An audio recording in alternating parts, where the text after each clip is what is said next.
안녕하십니까. 저는 클래식 음악과 강연 그리고 예술과 경영을 연구하는 아르테마니아의 백규선 대표입니다.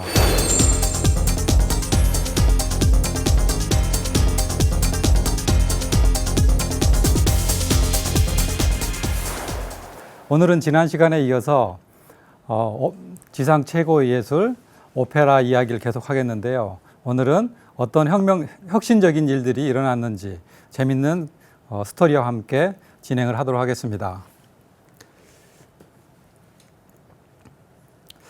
오페라를 혁신하는 사람들은 작곡가를 비롯하여 연출가, 여러 지휘자, 여러 사람이 있을 수 있는데요. 오늘은 무대에서 직접 사람들과 만나는, 관객들과 만나는 오페라 가수들이 어떻게 음악을 혁신을 하고 그리고 오페라를 확산시켰는지 이런 이야기들을 주로 하도록 하겠습니다. 그리고 마지막에는 세계에서 가장 큰 오페라 하우스인 뉴욕의 메트로폴리탄 오페라 하우스가 어떻게 가수들을 변화시키고 또 운영 시스템을 혁신해 나가는지 그런 이야기를 잠시 하도록 하겠습니다. 자, 먼저 오페라 가수 중에서 가장 기억에 남는 가수 그리고 최고의 가수를 꼽으라고 그러면 단연 이 사람입니다. 여러분도 아시다시피 마리아 칼라스인데요. 마리아 칼라스는 신이 내린 목소리를 가졌다. 그리고 가장 위대한 소프라노 아솔루타 이렇게 명명을 합니다. 그렇지만 이 여가수의 어떤 그런 화려한 음악적인 기량에 비해서 또 개인의 삶은 굉장히 험난했습니다. 그 이야기를 잠깐 하도록 하겠습니다. 마리아 칼라스는요, 1923년에 뉴욕에서 태어났습니다. 부모는 두 사람 다 그리스 사람인데요. 그리스에서 새로운 길을 찾아서 미국으로 이민을 왔는데 오자마자 바로 대공황이 시작됩니다. 그래서 굉장히 힘겨운 어린 시절을 보냈는데요. 아버지가 가정을 지키지 않고 다른 여자랑 다른 데로 가버리고 그리고 어머니 밑에서 자라게 됐습니다. 문제는 이 마리아 칼라스가 부모가 원하는 아들이 아니라 딸로 태어났다는 거, 그리고 언니에 비해서 지나치게 뚱뚱하고 못생겼다는 게 집안의 천덕꾸러기 역할을 했습니다. 그렇지만 한 가지 잘하는 게 있었는데 그게 바로 노래였습니다. 그래서 어머니가 자신의 꿈, 배우가 되겠다는 자신의 꿈을 어린 마리아 칼라스에게서 발견을 하고 드디어 음악 교육을 시키기 시작합니다. 근데 어머니는 굉장히 원칙적이고 혹독했습니다. 어린 시절에 7살 때부터 노래를 하기 시작했는데 학원에 다닐 때도 학원에 가면서까지도 걸어가면서까지도 노래를 시킬 정도로 굉장히 혹독하게 음악을 시켰고 14살 때에는 드디어 아테네 국립음악원에 입학을 시킵니다. 거기에서 이제 그 성악가로서 가수로서의 기초를 다지게 되는데요. 나중에 이야기하겠지만 이달고라는 스페인 스승을 만나서 거기서 벨칸토 창법을 배우게 됩니다. 그렇게 해서 19세에 이제 아테네에서 데뷔를 하고 그리고 24살에는 이탈리아 무대에 데뷔를 하고 그리고 그 이후로 계속 미국, 이제 프랑스 무대를 이제 데뷔를 하면서 전 세계의 유명 인사가 되게 되는데요. 그렇지만 젊은 나이에 자기 사랑을 이루지 못하고 오페라까지 다 떠나게 되는, 오페라 무대까지 떠나게 되는 그런 안타까운 삶을 살았습니다. 그리고 54세라는 짧은 생애를 살다 갔는데요. 이 가수의 어떤 특징을 한번 알아보도록 하겠습니다. 마리아 칼라스는요, 음악에 대한 열정, 헌신, 이게 대단한 사람이었는데 그 어려운 연습, 그 장시간의 연습을 다 이겨내고 그걸 했다는 거죠. 이 기량을 타고난 것도 있지만 당연히 엄청난 노력이 뒤따랐다는 거 우리가 알 수 있고요. 그리고 한 가지 또 다른 특징은 다른 가수에 비해서 굉장히 표현력이 뛰어나다는 겁니다.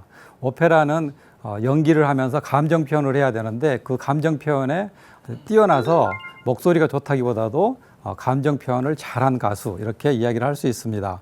그리고 성악적인 기교가 뛰어나서 이 벨칸토 오페라를 다 되살렸는데요. 어떤 이야기냐 하면 약 200년 전에 만들어졌던 벨칸토 오페라라는 게 있는데 말 그대로 아름답게 노래 부르는 오페라입니다. 그래서 가수들이 가장 아름다운 목소리로 고음에서 장식음을 많이 붙여가면서 아름답게 노래를 부르는 그런 오페라들이 있었는데 그 이후에 그런 노래들을 부를 수 있는 가수들이 나오지 않았습니다. 그래서 그런 오페라 작품들은 공연되지 않고 사장되어 있었는데 마리아 칼라스라는 걸출한 세기의 가수가 나와서 그런 사장되어 있던 훌륭한 작품들을 다시 되살린 아주 훌륭한 기여를 한 가수입니다. 그렇지만 이 한 가수의 삶을 살펴보면 굉장히 가련한 여인이었습니다. 이 삶 자체가 굉장히 드라마틱한데요. 사랑을 위해서 이 90kg의 몸무게를 60kg까지 뺀 정말 대단한 사람이기도 합니다. 그리고 그 오나시스라는 당시 최고의 그 부자였죠. 그리스 선박왕 오나시스와의 정말 그 가슴 아픈 사랑 이야기, 세기적인 사랑 이야기로도 유명합니다. 그렇지만 결국 사랑을 이루지 못했죠. 이 마리아 칼라스가 만난 남자 이야기 잠깐 해볼까요? 24살에 이탈리아에 가서 데뷔를 하게 되는데 그때 한 남자를 만납니다. 이름은 메네긴이라는 사람인데요. 24살에 만난 남자 나이가 52세입니다. 그러니까 28살 차이가 난 거죠. 이 남자랑 동거를 하고 이 남자가 이제 매니저 역할을 합니다. 계속 매니저 역할을 하는데 그러다 보니까 만족한 결혼 생활이라고 말하기 어렵겠죠. 그러다 보니까 이 누구를 만나냐 하면 연출가입니다. 연출가인 비스콘티라는 사람을 만나서 그 사람에게 이제 빠지게 되는 거죠. 그렇지만 아무리 사랑을 고백을 해도 비스콘티가 받아주지 않습니다. 왜냐하면 비스콘티는 동성 연애자였기 때문에 그 사랑을 받아줄 수 없는 거죠. 그렇지만 이 마리아 칼라스는 미래를 버리지 못하고 굉장히 헌신을 했다고 그럽니다. 그러다가 만나게 된 게 그리스의 선박왕 같은 그 그리스 사람인데요.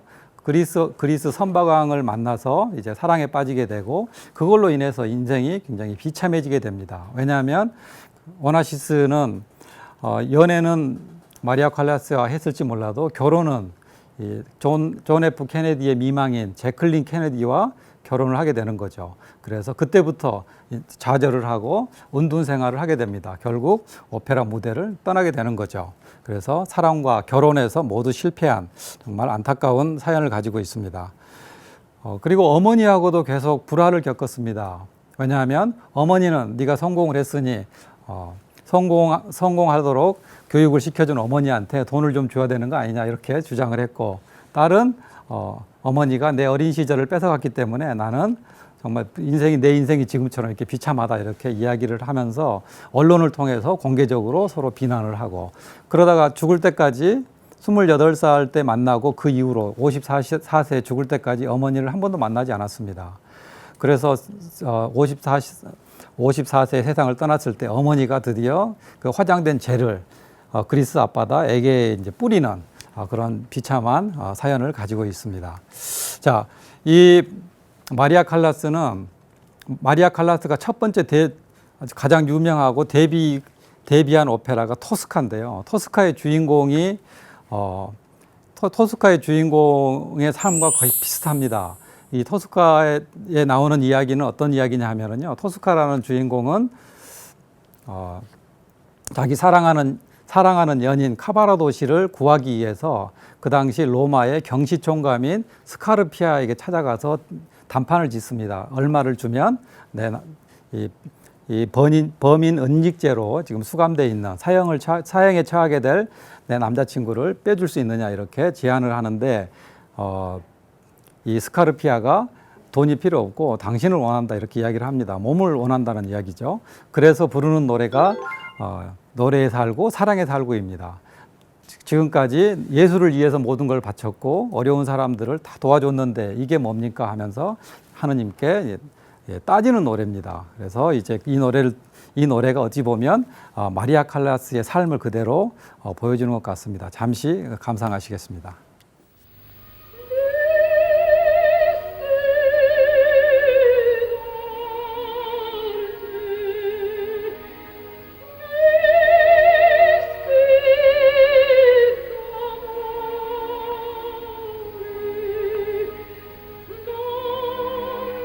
Ci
처절한 심정으로 부르는 마리아 칼라스의 토스카의 아리아를 들으셨는데요. 처절한 심정이 좀 느껴지십니까? 마리아 칼라스는 성악적 기교를 통해서 오페라, 그동안에 사장되어 있던 오페라를 되살렸다면 지금부터 이야기할 이 파바로티, 여러분들이 잘 아시는 루치아노 파바로티는 클래식이라는 오페라를 좀 확산시킨 역할을 한 사람입니다. 파바로티는 인종을 떠나서 그리고 인종과 계층을 떠나서 많은 사람들로부터 사랑을 받았던 사람인데요. 그렇지만 한편에서는 또 질시도 받는 그런 인물이었습니다. 파바로티가 어떤 삶을 살았는지 잠깐 살펴보도록 하겠습니다. 파바로티는요, 1935년에 이탈리아 모데나에서 출생했습니다. 자기 아버지가 아마추어 성악가 역할을 했고요. 그래서 노래하는 음악의 피를 받고 태어난 것 같습니다. 그렇지만 어려서는 음악을 하지 않았고 고등학교 졸업 후에 이제 수학을 잘하고 체육을 잘했기 때문에 교사가 되는 꿈을 가지고 있었습니다. 그렇지만 이제 파바로티가 자기 음악에 대한 열정 때문에 선언을 합니다. 내가 30살까지 음악으로 성공하지 못하면 더 이상 음악을 하지 않고 교사를 하겠다, 이렇게 선언을 하고 이제 음악 공부를 시작을 하는데요. 다행히 26살 때 콩쿠르에 우승을 하게 되고 그때부터 오페라 가수로 활동을 하게 됩니다. 그래서 1962년에 리골레토에 발탁이 돼서 그때부터 본격적인 이제 가수로 활동을 하게 되는데, 영국 그리고 이탈리아 그리고 미국 이렇게 섭렵을 하게 되죠. 그래서 국제적인 명성을 얻게 된 가수인데요. 특이한 것은 1966년에 런던에서 도니제티의 작품 연대의 딸이 있는데, 거기에 나오는 토니어 역으로 나와서 하이시, 가슴으로 낼 수 있는 인간의 가장 높은 음이라고 하죠. 3옥타브 도를 이제 9번이나 완벽하게 부름으로써 그때부터 하이시의 달인, 하이시의 제왕, 이렇게 별명을 얻게 됐습니다. 그리고 우리가 더 잘 아는 거는 1990년대 로마 월드컵 결승전 결승전 전야제 때 3테너 콘서트를 열어가지고 전 세계에 센세이션을 일으킨 그런 장본이기도 합니다. 그리고 그 이후에도 파바로티와 친구들이라는 단체를 만들어서 이제 자선 활동을 많이 했던 그런 사람입니다. 그렇지만 72세로 2007년에 세상을 떠났습니다. 우리가 파바로티에 굉장히 많이 열광하는 이유는 이 파바로티가 안전한 길, 교사가 될 수 있는 안전한 길을 두고 정말 확률이 낮은, 성공할 확률이 굉장히 낮은 성악가의 길을 택해서 그 길에서 성공했다는데 많은 사람들이 박수를 보냅니다. 이 파바로티는요, 타고난 그 음악적 소질도 있었지만 정말 엄청난 노력을 한 사람입니다. 그 긴 시간, 그 어려운 곡들을 다 연습으로, 훈련으로 닦아낸 거죠. 그리고 이 굉장한 육중한 이 몸매에서 나오는 그 장대함, 그리고 고운 목소리, 깨끗한 목소리, 이런 것들이 사람들에게 강한 인상을 주었습니다. 그리고 굉장히 인간적이고 낙천적이고 항상 웃고 이래서 친근감을 줬기 때문에 사람들이 더더욱 좋아하게 됐죠.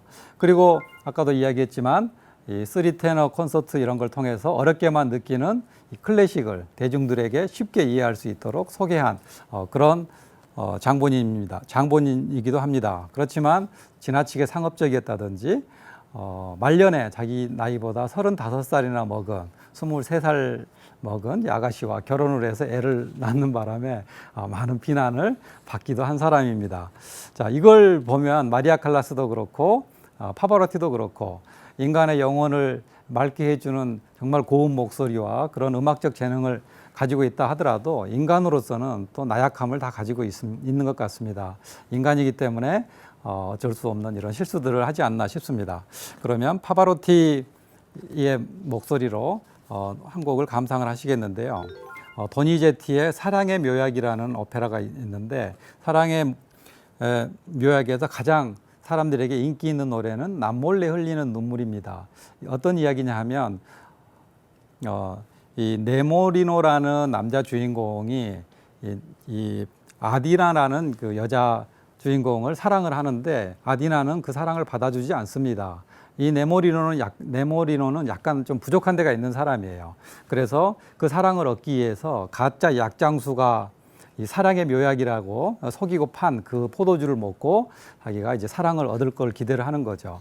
그래서 군대에 돈이 없기 때문에 군대에 가기로 약속을 하고 돈을 받아서 그 돈으로 가짜 약을 사서 먹게 되는데, 그런 이야기를 들은 아디나가 그런 헌신적인 어떤 사랑에 감동하는 거죠. 그래서 이제 눈물을 흘리는 겁니다. 그래서 멀리서 그 모습을 보고 이 네모리노가 남몰래 흘리는 눈물, 정말 이제는 내가 죽어도 좋다, 이런 노래를 부릅니다. 이 노래는 이 파바로티의 목소리로 한번 감상해 보시겠습니다.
파바로티의 정말 따뜻하고 다정한, 따뜻하고 맑은 목소리로 사랑의 묘약에 나오는 남몰래 흐르는 눈물을 감상해 보셨습니다. 지금까지 이제 오페라에 관한 이야기를 했었는데요. 오페라 가수에 관한 이야기, 전체적인 오페라 가수들에 관한 이야기를 잠깐 하면은요. 오페라 가수는 젊은 가수가 없다, 이 말이 맞습니다. 왜냐하면 오페라라는 거는 2,000명, 3,000명이 되는 이 오페라 극장에서 앞에 오케스트라가 연주를 하죠. 그 연주 소리 위로 자기의 목소리를 관객들에게 보내야 되기 때문에 웬만한 성량으로는 그걸 표현하기가 어렵습니다. 그리고 우리가 오페라는 어떤 주인공의 감정을 표현을 해야 되는데, 젊은 사람보다는 나이가 좀 있고 인생을 좀 살아서 산전수전 더 겪은 사람이 그 감정 표현을 더 잘 할 수 있다고 보기 때문에 보통의 전성기는 35세에서 45세 정도가 전성기라고 이야기할 수 있습니다. 자, 그래서 지금은 오페라 가수가 생존할 수 있는 그 3대 조건이 있는데, 그게 뭐냐 하면 첫 번째는 당연히 가창력이겠죠. 노래를 못하는 오페라 가수는 있을 수 없습니다. 그리고 두 번째는요, 이제는 외모입니다, 외모.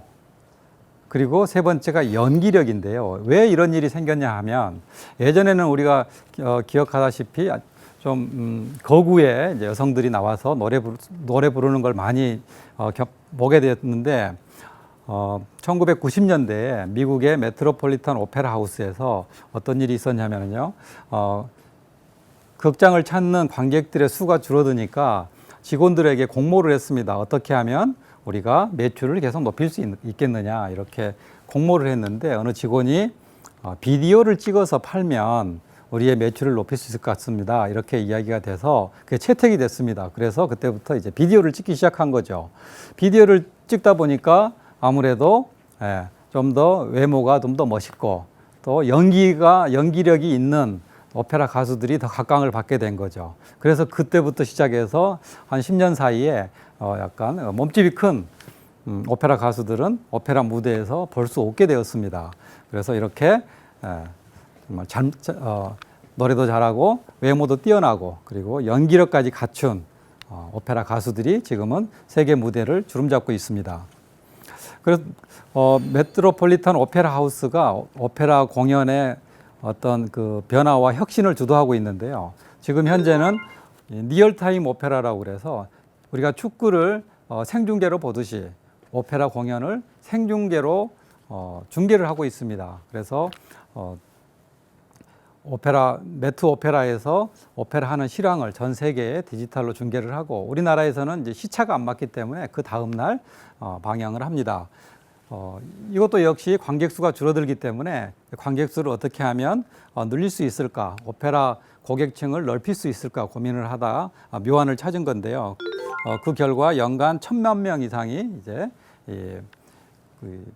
생방송을 통해서 오페라를 관람하게 되었습니다. 자, 지금까지 오페라에 관한 이야기, 혁신을 주제로 이야기를 했는데요.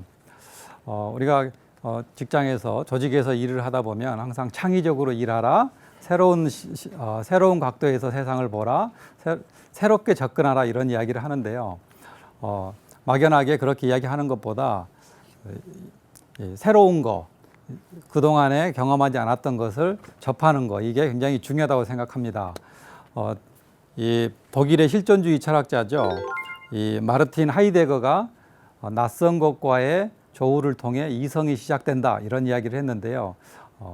그동안에 우리 경험하지 않은 것들을 접함으로써 자기의 사고 프로세스가 바뀐다는 이야기죠. 우리가 혁신적으로 일을 혁신을 하고 또 새로운 사고로 세상을 보기 위해서는 낯선 거, 경험하지 않았던 거에 두려워하지 않고 항상 도전하는 자세로 임하는 것이 좋겠다고 생각합니다.